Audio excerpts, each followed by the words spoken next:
Maria estava ali. E o anjo aparece para ela e diz: bem-aventurada sois entre as mulheres, porque no seu ventre será gerado o Filho de Deus, e o seu nome será Jesus Cristo de Nazaré. A Bíblia vai dizer que um menino se nos nasceu, um filho se nos deu, e o principado estará sobre os seus ombros, e o seu nome será maravilhoso, conselheiro, Pai da eternidade e príncipe da paz.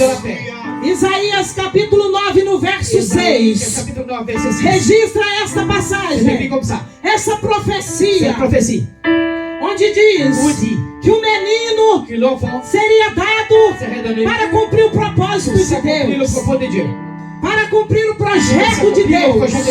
Porque Deus amou o mundo de tal maneira que Ele deu seu Filho unigênito, para que todo aquele que nele crê não pereça, mas tenha vida eterna. João 3,16 diz que Deus amou o mundo. Ele amou a sua vida, Ele amou a nossa vida, e por isso Ele enviou o seu Filho unigênito.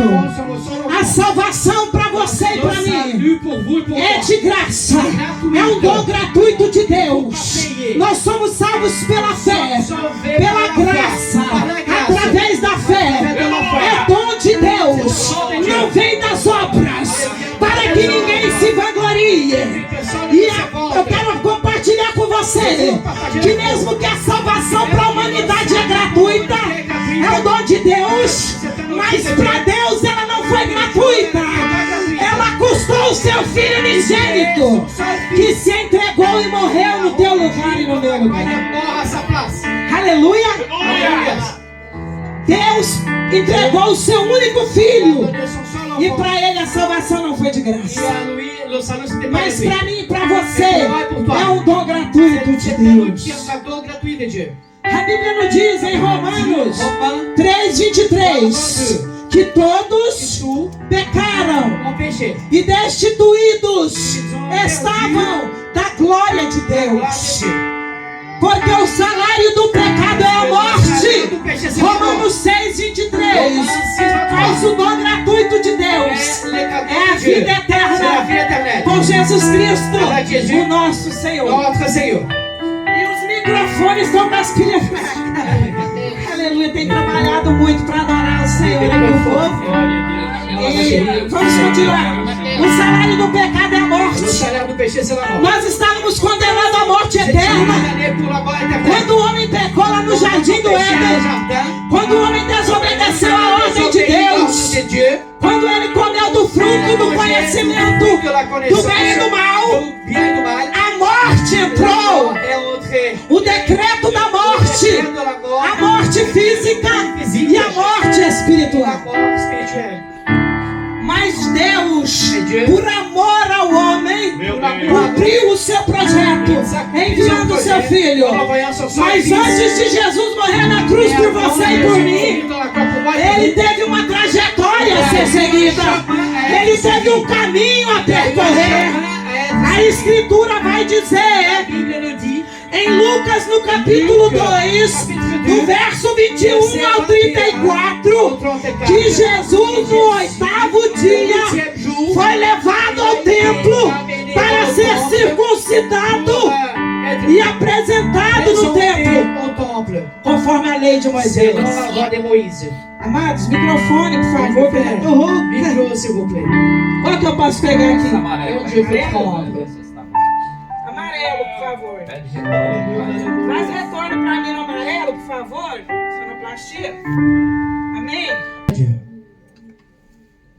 Em Lucas 2, 21 ao 34, vamos encontrar Jesus sendo levado por Maria e José pelos seus pais no cumprimento à lei mosaica para ser circuncidado e apresentado no templo. Lá no templo em Jerusalém, onde estava Simeão, um servo de Deus que já era idoso, já era de idade avançada. Estava ali Simeão e Ana, servindo ao Senhor do templo.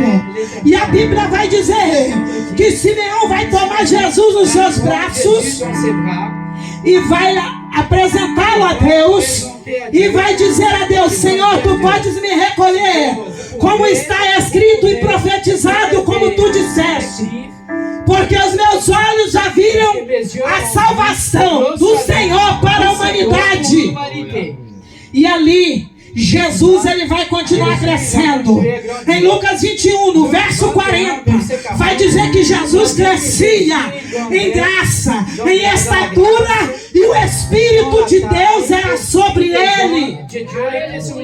Quando Jesus completa 12 anos, Jesus está com seus pais em Jerusalém para a festa da Páscoa.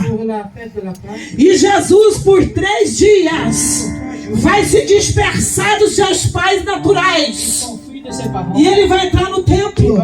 E ele vai começar a se assentar no meio dos doutores da lei, no meio dos escribas, no meio daqueles homens que eram letrados, que conheciam a Torá, que conheciam a lei de Moisés, que conheciam o Pentateuco, que conhecia a palavra de Deus. E ele vai disputar, e ele vai falar, e vai ouvir, e vai interrogar os doutores da lei. Jesus está na casa do Pai, ouvindo e fazendo a vontade de Deus, aquilo que mais lhe agradava. Ouvir e questionar aos doutores da lei. Jesus cumpre a sua trajetória, porque existiu uma trajetória traçada por Deus para Jesus cumprir antes de morrer na cruz do Calvário, antes de render o Espírito, antes de te redimir e te salvar. Ele começou a fazer uma obra, a obra que o Pai já tinha escrito para ele. A Bíblia vai dizer que Jesus, aos 30 anos, ele é batizado no Rio Jordão. João vai lhe batizar. O Espírito Santo vai descer sobre ele na forma corpórea de uma pomba. E a voz do Pai que vai dizer: eis aí o meu filho amado, em quem eu tenho prazer. E logo após o seu batismo, ele vai continuar a trajetória do Pai. Ele vai ser levado pelo Espírito Santo ao deserto, onde será tentado pelo diabo. Fazia parte da trajetória, fazia parte do propósito de Deus para a vida de Jesus, para que ele vencesse o diabo no deserto, para que ele vencesse as tentações no deserto. Fazia parte da preparação de Jesus para que ele saísse do deserto e começasse a pregar a palavra de Deus. No deserto ele vence Satanás com a palavra de Deus. E Jesus ele sai ali do deserto depois de 40 dias e 40 noites. Depois de vencer Satanás no deserto, Jesus vai sair e vai começar a pregar. Em Mateus 4,17 vai dizer que Jesus vai começar a pregar: arrependei-vos, porque é chegado o reino de Deus. Vai começar a curar os enfermos, vai começar a libertar os oprimidos, a limpar os leprosos, a curar os coxos e os cegos, vai dar vista aos cegos, vai ressuscitar os mortos e vai cumprir o seu ministério e o seu chamado, porque ele estava cheio do Espírito Santo.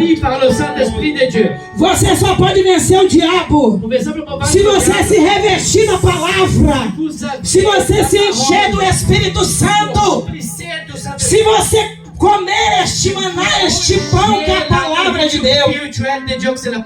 Se você orar, se você buscar a presença de Deus, se você tiver conhecimento da palavra, você vai usá-la e vai vencer o diabo, porque a Bíblia diz que o povo perece perde por falta de conhecer as Escrituras.